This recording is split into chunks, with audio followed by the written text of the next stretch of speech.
Sur le plan économique, il y a 85 000 agriculteurs, un peu plus de 10 milliards de chiffre d'affaires.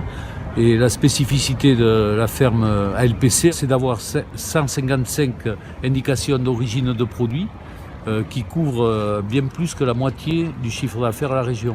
Et dans la moitié qui n'est pas couverte, il y a pas mal de céréales et de cultures végétales qui vont alimenter les animaux qui, eux, sont sous signe de qualité, avec une référence au sud-ouest pour le maïs, au non-OGM pour le soja et ainsi de suite. Donc on a une agriculture non seulement qui est la plus grande d'Europe, mais sans doute la plus vertueuse d'Europe aussi dans son modèle de développement.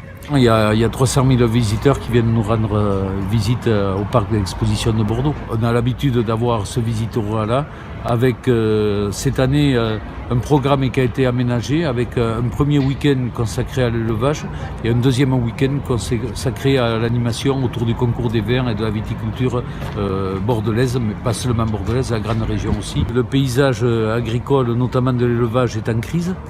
Donc il y a de multiples crises, des crises sanitaires avec la fièvre catarrhale ovine au nord de la région, l'influenza aviaire au sud de la région qui touche toute la volaille. Il y a aussi une crise économique qui touche essentiellement le lait, le porc, la viande. Il y a une crise latente, mais il y a aussi des espoirs au travers du salon avec les nouveaux arrivants en matière de présentation d'élevage, des nouveaux partenaires aussi, puisqu'on a le groupe coopératif InVivo qui arrive cette année et 22 délégations étrangères qui vont sillonner toute la région en prélude au salon pour voir la génétique et bien sûr faire des affaires.